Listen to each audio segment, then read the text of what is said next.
नमस्कार दोस्तों, मैं सतीश इंडिया एजुकेशन हब में आपका स्वागत करता हूं। जैसा कि आपको पता है कि हम क्लास 6 CHS एंट्रेंस एग्ज़ाम की तैयारी कर रहे हैं 2021 के लिए। जैसा कि हमने अगली वीडियो में इस पहले वाली वीडियो में देखा था, सिलेबस क्या है क्लास 6 CHS एंट्रेंस एग्ज़ाम के लिए, क्या क्या पढ़ना है। और हमारे सिलेबस में देखा था कि हमसे 20 क्वेश्चन मैथ के, 20 क्वेश्चन साइंस के, 20 क्वेश्चन इंग्लिश के, 20 क्वेश्चन हिंदी के और 20 क्वेश्चन सोशल साइंस के पूछे जाते हैं। तो आज उसी कड़ी में हम साइंस स्टार्ट करेंगे, जिसमें हम फूड पढ़ेंगे। और आप इंडिया एजुकेशन हब पे BHU एंट्रेंस एग्ज़ाम की सभी कोर्सेज के लिए तैयारी चल रही हैं। आप हमसे जुड़ सकते हैं और हमारा ऑफिशियल ऐप प्ले स्टोर से डाउनलोड कर सकते हैं, जिसका लिंक डिस्क्रिप्शन बॉक्स में है। तो आइए आज देखते हैं हम फूड के बारे में। साइंस का ये एक बहुत इम्पोर्टेंट टॉपिक है फूड। तो पहले थोड़ा सा देख लेते हैं फूड के बारे में। वैसे डिफिनीशन तो पूछा नहीं जाता है, फिर भी हम देख लेते हैं। तो फूड कुछ लोग की प्रॉब्लम थी कि सर हिंदी में भी बताइए, तो चलिए हम हिंदी में भी लिख देते हैं। तो फूड भोजन वे पदार्थ होते हैं जिसको ग्रहण करने से हमें किसी कार्य को करने के लिए ऊर्जा मिलती है। तो ये चीज़ें आपसे पूछी नहीं जाएंगी, जो चीज़ पूछी जाएंगी हम उसी पे फोकस करेंगे और वही पढ़ाएंगे।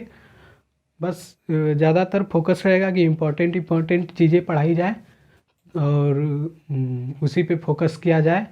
तो चलिए पहले फूड से एक छोटा सा कॉन्सेप्ट देख लेते हैं कि जैसे कि कुछ लोग मांस खाते हैं तो उन्हें क्या बोलते हैं। कभी कभी पूछ लिया जाता है कि कुछ लोग मांस खाते हैं तो उन्हें क्या बोलते हैं, कुछ लोग केवल शाकाहारी भोजन करते हैं तो उन्हें क्या बोलते हैं। तो आइए देखते हैं। तो पहले हम डिस्कस करेंगे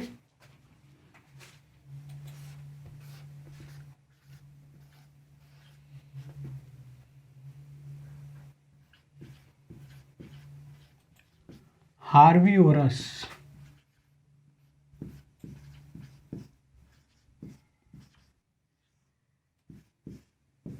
हार्बीवोरस उन एनिमल्स को कहते हैं, हम यहाँ पे एनिमल्स मतलब मनुष्य भी एनिमल्स के ही अंदर आ जाता है। हार्बीवोरस उन एनिमल्स को कहते हैं जो केवल प्लांट पे डिपेंड है। केवल हार्बीवोरस उन एनिमल्स को कहते हैं जो केवल प्लांट से अपना भोजन ग्रहण करते हैं, जैसे कि दाल हो गया, चावल हो गया, सब्जी हो गया, उन लोग को हम हार्बीवोरस कहते हैं। फिर आता है एक ठो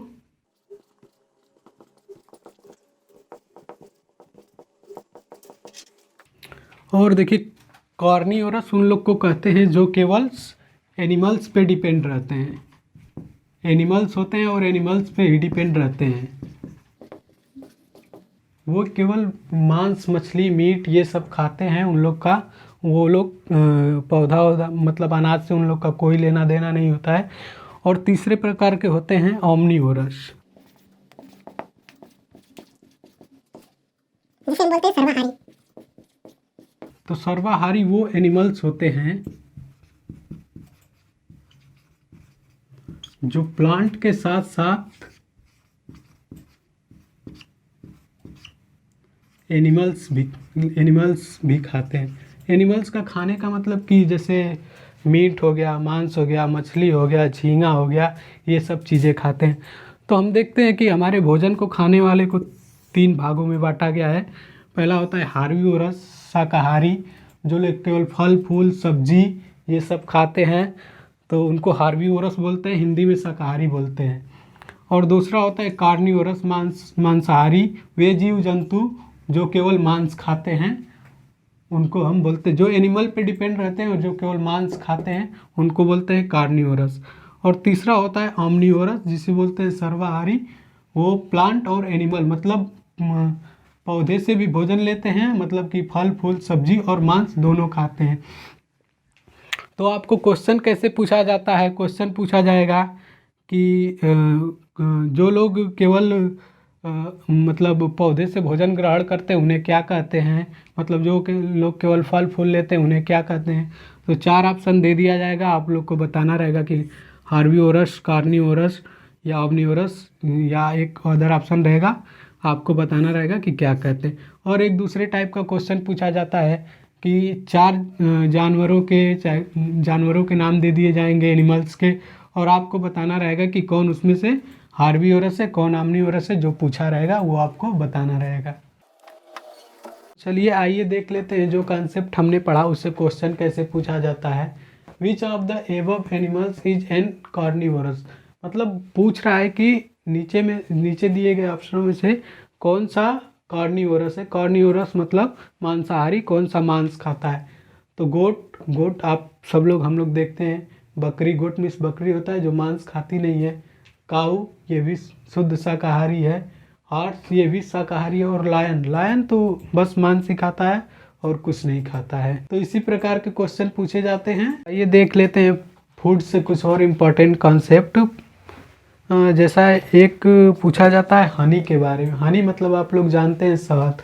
ये पूछा जाता है कि जो मधुमक्खियाँ होती हैं वो हनी शहद कहाँ से लाती हैं। तो उसे हमें हिंदी में नहीं दिया रहेगा कि फूलों के रस से, वो इंग्लिश में ही पूछ लिया जाता है कि नेक्टर रहेगा ऑप्शन में, वही आपको टिक करना होगा। तो हनी मतलब शहद, honey bee makes honey from nectar. तो पूछा जाएगा कि मधुमक्खियाँ शहद कहाँ से लाती है, तो आपको बताना होगा कि नेक्टर से। तो आपके एग्ज़ाम में दूध से रिलेटेड भी एक तो क्वेश्चन पूछा जाता है। जैसे कि क्वेश्चन दे दिया जाता है, 4 जानवरों के नाम दे दिए जाते हैं और पूछ लिया जाता है कि कौन सा जानवर दूध उत्पादन करता है, मतलब दूध देता है। तो उसके लिए हमें एक छोटा सा कॉन्सेप्ट पढ़ना क्या, बस याद रखना होगा। सिंपली जिसके कान दिखते हैं वो जानवर दूध उत्पादन करते हैं, और जिनके नहीं दिखते वो जानवर दूध उत्पादन नहीं करते। तो जिनके कान दिखते हैं जैसे कि हो गई काऊ हो गई हमारी, बफेलो हो गई, और एक ठो कान बैट मीन्स चमगादड़, इसके भी कान दिखते हैं और ये भी अपने बच्चों को दूध पिलाता है। ये सब हो गए। और जिनके नहीं दिखते हैं जैसे कि हैन हो गई, जिनके कान नहीं दिखते जनरली वो आप लोग अपने से गेस करके पता लगा लीजिएगा। ज़्यादा कठिन कॉन्सेप्ट नहीं पूछा जाता है, क्वेश्चन नहीं पूछा जाता है, आप लोग को पता लग जाएगा। तो आइए अब हम देख लेते हैं कंपोनेंट ऑफ फूड में कितने कंपोनेंट पाए जाते हैं, मतलब क्या क्या पाए जाते हैं हमारे भोजन के अंदर। तो भोजन के अंदर जनरली रूप से carbohydrate, protein, vitamin, minerals, fat, water और कुछ पाए जाते हैं जिसे हम न्यूट्रिएंट बोलते हैं, जिसका मतलब होता है पोषक पदार्थ। पोषक पदार्थ वे होते हैं जो हमारे शरीर को अच्छे रूप से कार्य करने के लिए ज़रूरी होते हैं। तो हम एक एक करके पूरा कॉन्सेप्ट पढ़ेंगे। कार्बोहाइड्रेट के बारे में पढ़ेंगे, प्रोटीन के बारे में पढ़ेंगे, विटामिन्स के बारे में पढ़ेंगे, मिनरल्स के बारे में पढ़ेंगे, फैट के बारे में पढ़ेंगे, वाटर के बारे में पढ़ेंगे। इसमें ज़्यादा इम्पॉर्टेंट है कार्बोहाइड्रेट, थोड़ा सा प्रोटीन देखा जाएगा, विटामिन, और बाकी इन लोग के बारे में भी थोड़ा थोड़ा देख लिया जाएगा। तो अब हम शुरू करेंगे कार्बोहाइड्रेट। तो चलिए आइए देख लेते हैं कार्बोहाइड्रेट्स के बारे में।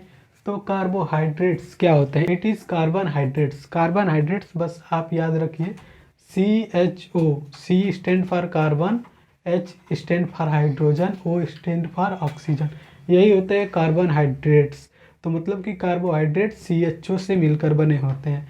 कार्बोहाइड्रेट का मेन वर्क होता है हमारे शरीर को ऊर्जा देना। ये हमारे शरीर को तुरंत ऊर्जा देती है। आइए एग्जांपल देख लेते हैं कार्बोहाइड्रेट के।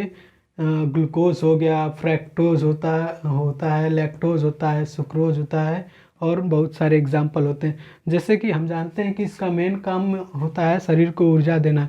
जैसे आप जानते हैं आप कहीं से थक के आते हैं गर्मियों में और तुरंत ग्लूकोज घोलकर पी लेते हैं, तो आपको शरीर को तुरंत एनर्जी देता है और आपको रिलीफ मिल जाती है और आप फिर से एक्टिव हो जाते हैं। तो क्वेश्चन ये पूछा जाता है कि ग्लूकोज का काम क्या होता है? तो ग्लूकोज का काम होता है तुरंत एनर्जी देना।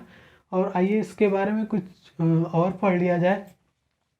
जो लैक्टोज होता है ये एक प्रकार का कार्बोहाइड्रेट होता है और ये मिल्क से पाया जाता है, इसलिए इसे मिल्क शुगर या दूध शर्करा भी बोलते हैं। तो लैक्टोज को मिल्क शुगर बोलते हैं। क्यों बोलते हैं? क्योंकि ये दूध में पाया जाता है।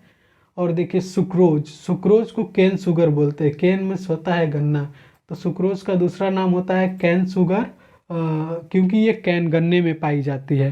और एक तो क्वेश्चन कभी कभी पूछ लिया जाता है कभी कभी कि फ्रैक्टोज के बारे में। तो जब जो सबसे मीठी शर्करा होती है वो होती है फ्रैक्टोज। तो ये रहा हमारा कॉन्सेप्ट कार्बोहाइड्रेट का। तो आइए देख लेते हैं विटामिन्स के बारे में। विटामिन्स को फंक नाम के एक वैज्ञानिक थे जिनके द्वारा खोजा गया था। तो विटामिन्स का मेन कार्य का क्या होता है, जैसे हमने देखा कि कार्बोहाइड्रेट्स का मेन काम क्या होता है, एनर्जी देना। उसी प्रकार से विटामिन्स का प्रमुख कार्य होता है प्रोटेक्शन फ्रॉम डिजीज़। और ये बहुत एक इसमें इम्पॉर्टेंट, ये बहुत कम मात्रा में लिए जाते हैं, बहुत कम मात्रा में लिए जाते हैं विटामिन। तो इसका मेन काम होता है रोगों से सुरक्षा करना हमें। और विटामिन्स को हमने दो भागों में बांटा है, एक होते हैं जल में घुलनशील विटामिन, एक होते हैं वसा फैट में घुलनशील विटामिन। जहाँ से क्वेश्चन हमेशा पूछा जाता है, 4 ठो विटामिन दे दिया जाएगा, ये पूछ लिया जाएगा कि जल में घुलनशील कौन सी है, या तो फैट में घुलनशील, वसा में घुलनशील कौन है। तो जल में घुलनशील विटामिन है बी और सी, ये दोनों जल में घुल जाती हैं, बी और सी, और हम इन्हें डेली यूज कर सकते हैं। जल में घुलनशील विटामिनों को हम डेली ले सकते हैं। और वसा में घुलनशील विटामिन ए, डी, ई, के। तो ये दो चीज़ आपको याद रखना है कि विटामिन्स को दो प्रकार बांटा गया है, जल में घुलनशील विटामिन बी और सी, और वसा फैट में घुलनशील विटामिन ए, डी, ई, के। ये तो विटामिन्स को देख लेते हैं अब अच्छे से। सबसे पहले विटामिन ए। विटामिन ए की कमी से हमें रतौंधी होता है।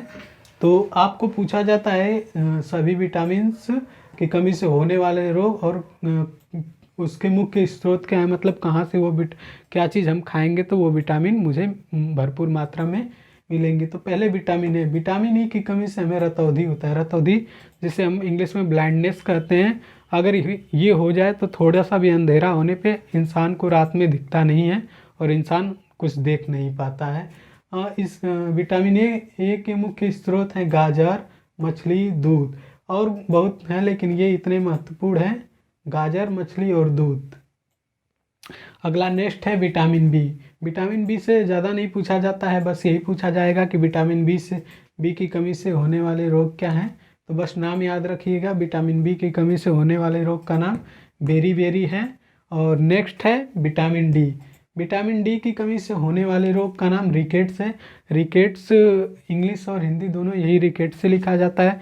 जिसमें होता क्या है कि हाथ पैर की हड्डियां पतली हो जाती हैं, कहीं कहीं की एकदम वहाँ पे ग्रोथ नहीं हो पाता है, सूख जाता है एकदम। और विटामिन डी का सबसे अच्छा स्रोत है सूर्य की रोशनी। सुबह 10 बजे तक आपको सूर्य की रोशनी लेना चाहिए, आधे घंटे तक। और मछली का तेल, मछली खाते हैं उसमें भी विटामिन डी की भरपूर मात्रा मिलती है। अब नेक्स्ट है विटामिन सी। विटामिन सी की कमी से होने वाला रोग स्कर्वी है, ये पूछा जाता है विटामिन सी की कमी से होने वाला रोग।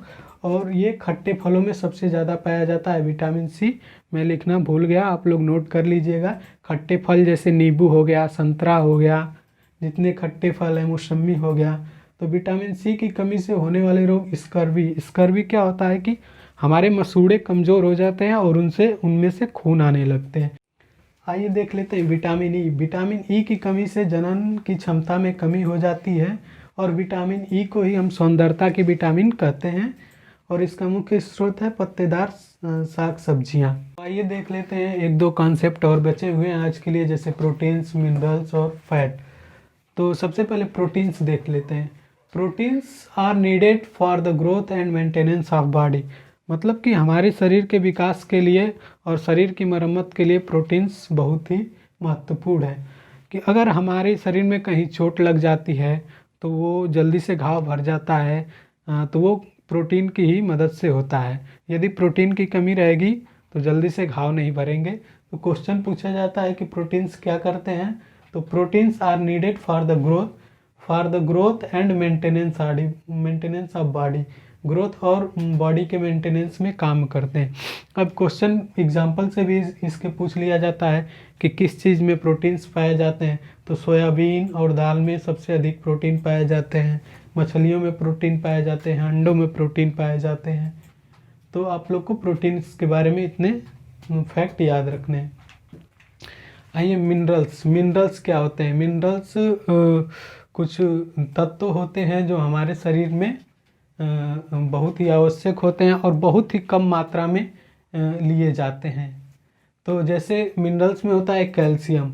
अगर हमारे शरीर में कैल्शियम की कमी है तो हमारे दांत और हमारी हड्डियां कमज़ोर हो जाती हैं। ये कैल्शियम हमारा मिनरल्स होता है। और दूसरा होता है आयोडीन। आयोडीन की कमी से ग्वाइटर हो जाता है घेगा। घेगा घेगा में होता क्या है कि गले में सूजन हो जाती है इतना बड़ा से। इसीलिए हमें हमेशा आयोडनाइज नमक खाना चाहिए। और तीसरा है आयरन। आयरन की कमी से हमें एनीमिया रोग हो जाता है। तो ये पूछ लिए जाते हैं कभी कभी कि कैल्शियम की कमी से क्या होता है। तो बोन एंड टीथ डीके, मतलब कि हमारे दांत और हड्डियां कमज़ोर हो जाती हैं। आयोडीन की कमी से हमें घेगा रोग हो जाता है। और आयरन की कमी से हमें एनीमिया हो जाता है। थोड़ा सा फैट के बारे में जानना है। फैट भी कार्बोहाइड्रेट की तरह एनर्जी देते हैं, पर ये बहुत ज़्यादा एनर्जी देते हैं। मतलब कि अगर हम कुछ मात्रा में कार्बोहाइड्रेट लेते हैं तो वो एनर्जी देता है। अगर उतना ही मात्रा में हम फैट लेते हैं तो फैट उससे दुगना एनर्जी देता है। बाकी हमने इतनी चीज़ें पढ़ी, और बाकी अगर इसमें कुछ छूट गया होगा तो हम जब वो क्वेश्चन सॉल्व करेंगे, जब एक MCQ लगाएंगे तो वो भी कवर हो जाएंगे। वैसे हमने बहुत चीज़ें पढ़ी, अपनी तरफ से कुछ छोड़ी नहीं, लेकिन जब हम अपना प्रश्न हल करेंगे तो सब कुछ और हो जाएगा। और हमारे ऑफिशियल ऐप पे वहाँ पे सभी BHU के सभी कोर्सेज के लिए तैयारी चल रही है। और CHS क्लास 6 के लिए भी एडमिशन हो रहा है। और इस समय अभी ऑफ़र चल रहा है, 50% ऑफ है। आप जाके वहाँ पे रजिस्टर करके हमारा कोर्स ले सकते हैं। तो अगर आपको ये वीडियो अच्छी लगी है तो चैनल को सब्सक्राइब, लाइक एंड शेयर ज़रूर करें। और हमारे official app Indian education hub को प्ले स्टोर से डाउनलोड करें, जिसका लिंक डिस्क्रिप्शन बॉक्स में दिया गया है। Thank you.